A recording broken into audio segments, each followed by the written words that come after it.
Hello, my viewers. Welcome back to the channel. My video title of the video is about Steelers versus Dolphins game preview.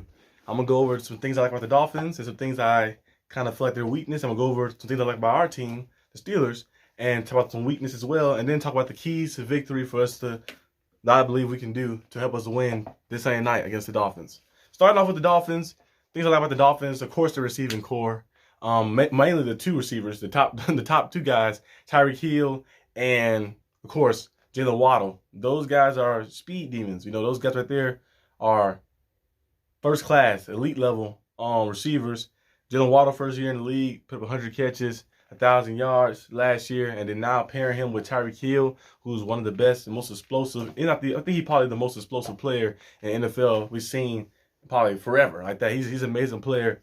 He's a beast. He go out there. He can take a screen to the house. Jalen Waddle can do the exact same thing. And they both so crafty and both so skillful. And like when one goes off, the other one goes off as well. Cause we seen it. You know, last week we seen them put some big numbers up. They lost though, but some big numbers up last week. We've seen some big gains. And Tyreek Hill is leading the league in receiving yards. I think he got like 700 yards in 6 games, which is crazy. Or in 5 games. No, 6 games. 6 games. Yeah, 6 games, which is crazy. He's going out there and balling out. I think last week he had like 12 catches for 170. Jalen Waddle had 135 yards. So they both be going off. It's kind of, and they was playing with like second string and third string quarterbacks like that because Tua was still hurt.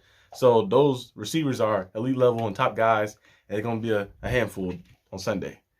Their defense is solid. Is another thing I like about the defense is solid. You know, they got a solid pass rush and solid secondary. Now Xavier Howard not playing like he used to play fully.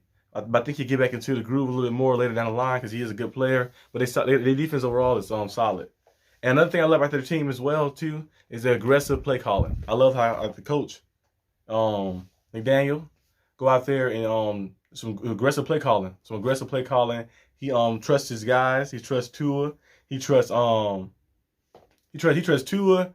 And I believe Tua is playing this Sunday too. I think they say he cleared. So he trusts Tua. He trusts Tyreek, of course. And Jalen Waddle, he loves those guys like that. And Mike Gesicki, he's very aggressive. He's not scared to go for it on 4th down. He's not scared to let loose and throw one down the field. And like it's just like you gotta be ready because they looking for the big play. They're looking for the explosive plays. They're looking for all that. He's an offensive genius, so they're gonna go and like try to get their guys, you know, try to like get their guys open and get the ball to their playmakers. And they got a lot of playmakers on the team. Okay, now two things I dislike about their team. I think some weaknesses on their team. I feel like it's their run game. Their run game hasn't been the most effective. Raheem Mostert is a good running back. He has some solid games, but their run game hasn't been like that elite level where you like fearful, like, oh, they're gonna run the ball down our throat. Like you're not fearful of that like that for when we play the Dolphins. And I don't they got a collective group. They got Raheem Mostert. I believe they have I think Gaskins is still there. Like that, if I'm not mistaken, but Raheem Mostert is the top guy there, I believe so. And there's somebody else there too. I can't think of it right now. But they have like a collective group of running backs. They like mixing in there. But I think the pass game is really their strong suit, of course. And then another thing is the QB injuries. Tua is playing, but we seen 2 weeks ago. I think it was 2 weeks ago, right? 2-3 weeks ago, the Tua went down with an injury, and it looked like he was gonna be out for a long time. And he's back now. They say he's ready to go and ready to play. So we're gonna see if he actually does play this week or not like that. But knowing the Dolphins, the way they manage and stuff, he might play this week. But I think Teddy Bridgewater got hurt as well. And then the third string quarterback got hurt a little bit too, I think. And on the game, so they had a lot of injuries at the QB position. So that's another weakness for them. Like, you know, you don't have any QBs. They don't have 3 on the roster. So I don't know. I think Tua was more likely playing this week. But we'll see when Sunday comes. Now, some stuff I like about the Steelers, you know, our team, you know, Pittsburgh. The offensive depth is very good. We get, you know, the running backs we got with Najee Harris and Jalen Warren, the 1-2 punch we've been using a lot more recently. Well, last week I think he only ran the ball once, but throughout the season we've been using like kind of the 1-2 punch a little bit. Hopefully we can implement that a little more. I love the receivers we got now. They're receiving. They got the 2 best receivers on the field, in Tyreek Hill and Jalen Waddle. But after that, it's all of us.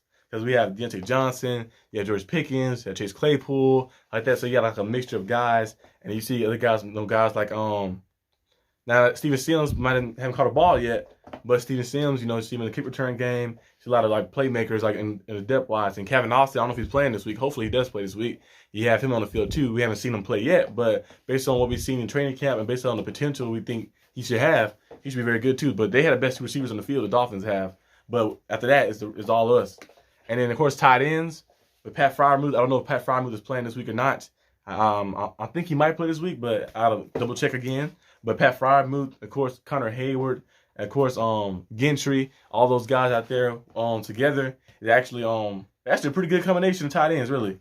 And then you look at the QBs we got. Now this is kind of like a little funny one a little bit because we have depth kind of the QB position if you look at it too. Because Kenny Pickett, we see what he do when he's starting, and then we seen what Mr. Trubisky is on some teams. Mr. Trubisky has to start. If he was on some different teams, he'd probably be starting right now like that. So we've seen like we have a QB who can actually be a starter on other teams like that as our backup. So it's kind of like keeps you comfortable and keeps you like stationary like that. So yeah, that's the thing I love about the Steelers offensively and defensively. I love our intensity they played with, especially last week.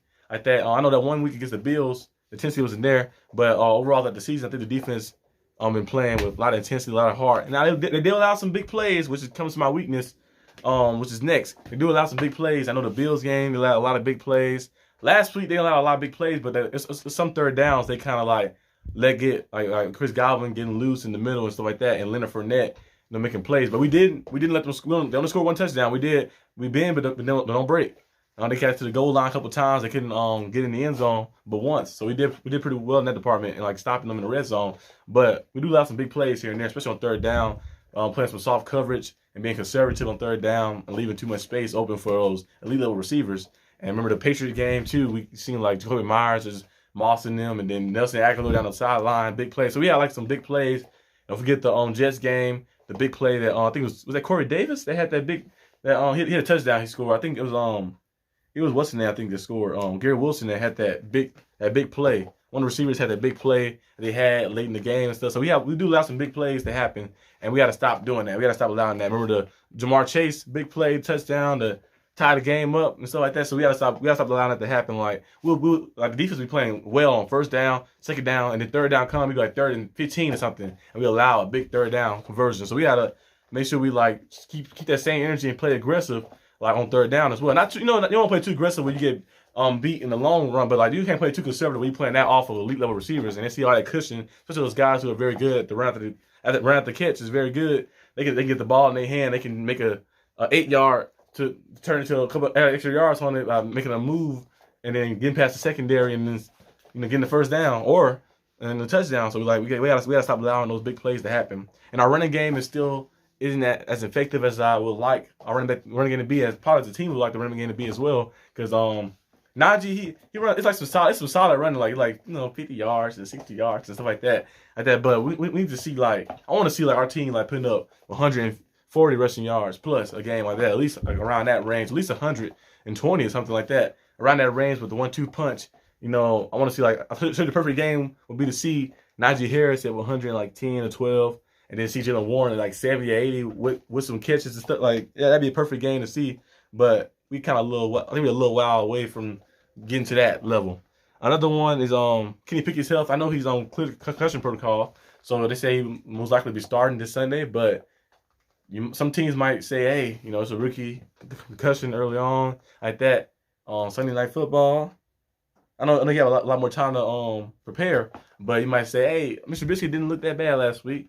You can let the rookie recuperate and prepare himself for next week, or you can just put him back, in there like that. I'm fine with either one like that. But if Kenny Pickett is 100% healthy, I know he cleared concussion protocol, but sometimes concussion protocol we've seen multiple times where it can be a little faulty a little bit. So hopefully it's 100%. Like he's saying that he's 100% healthy. I know Mike Tomlin wouldn't put his guys in harm's way, so I think most likely he's probably 100% healthy, and we'll see if he starts or not.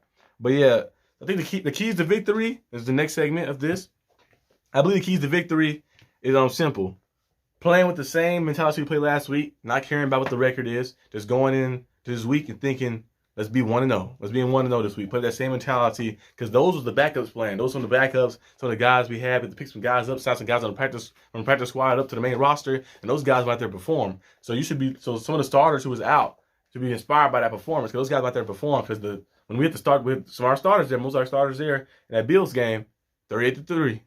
This past week with some of the backups, I know the Buccaneers and the Bills are different level, different scales. I think because the Buccaneers been struggling a little bit, but they still got elite level guys in Godwin and Mike Evans and Tom Brady and Leonard Fournette and stuff like that. So those guys like James Pierre only allowing 38 receiving yards on him, and going out there and just playing with tenacity and playing with energy and playing with heart.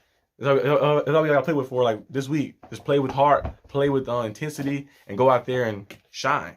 And then another thing is throwing the ball on early downs. I feel like we had a lot of success when we throw the ball on early downs, like not just doing the basic stuff we've been doing for the past 2-3 years, or just like handoff, gain of 2, handoff, gain of 3, throw it on third down, and then you'll get it, and it's a punt. Like we do like stop making it like so predictable. Let's throw on early down. Let's do something mixed up, like okay, drop back and some shotgun on early downs and throw something and mix the offense up. Because I feel like when we throw on early downs, it actually working. We seen Kenny Pickett was delivering. Of course, he only had like 60, 70 yards last week. He got injured in the third quarter. But we seen like plays where like we seen like with him like doing it, he getting more comfortable. I know he missed some throws. There was some guys who were open down the field that he missed, but I think, but he's a rookie though, So as a rookie, you'd be like, okay, you can live with that. But we still had the lead. When he got injured, we still had the lead. So he was doing his job still. So hopefully we can just keep throwing the ball, throw the ball on early downs to get the offense going fast and use up tempo too, because we used up tempo a little with Mitch. When Mitch got in the game, we started using it later in the game, and we see how we got the penalty. And then we see a wide open Connor Hayward, busted coverage. Sometimes the team's not able to set. So we start doing some up-tempo stuff and start mixing it up a little bit and letting our QBs to play with no pressure on them. And Mitch didn't have the pressure on him this time. Mitch was like, when the season started, people chanting Kenny Pickett's name and saying all that stuff like that. And I thought Kenny Pickett was going to probably come in maybe like the bye week if it was going bad like that. But Kenny Pickett, they were chanting his name, and Mr. Trubisky was the starter. And the pressure's on you. You don't want to mess up because you feel like they're going to bench you. But then this how he came in. He's like, hey, I'm already benched. I come in, nothing to lose. I guess I'm just go out there and just play my game. And he went out there and played his game. So I think both of the quarterbacks don't have any pressure on them right now. So they can come in and they can just make things happen, just play freely. So hopefully they do that this Sunday. And the last thing is playing situational football. If it's 3rd and 1, run the ball. 3rd and 2, run the ball. And then if it's like, of course, like when you like 3rd and 8, 9, you got to pass the ball to the sticks like that. Common sense football. Don't try to trick them up and like we're gonna catch them off guard with this halfback draw. It's not gonna work. We can barely run the ball regular plays. So no time for all that trickery and stuff. And then another thing is too on the defensive side. One thing I do not like with the Steelers they've been doing for the past probably like 6, 7, 8 years. Linebackers guarding the slot receivers. The slot receivers. They or some receivers that are motioning off, they're motioning out. Like we seen Godwin. Remember last week I told you kind of know when the ball going to a certain guy because they start over here, the quarterback can look around and see he'd call him over and motion him to the other side, and he'd call Hut before like he's in motion, and you already know the ball. We already knew the ball was going to Godwin. You can just tell right there a little drag route that he was running, and that had Devin Bush on it. That Devin Bush did a good job, but in this situation of like. We playing like the full length of the field. These speedsters like Tyreek Hill, Jalen Waddle. If those guys motion off to the slot, I don't want to see any linebacker. I don't want to see no Robert Spillane or Miles Jack. I like Spillane been playing with a lot of intensity, and Miles Jack been playing well. But I don't want to see them guarding Tyreek Hill or Jalen Waddle in the slot like that. I don't want to see them guarding them at all like that. If they move to the slot, Arthur Marlette is there for a reason. James Pierre is there for a reason. Put some of those guys, let them guys guard them, and of course they have somebody over the top too. Somebody waiting over the top, a safety over the top.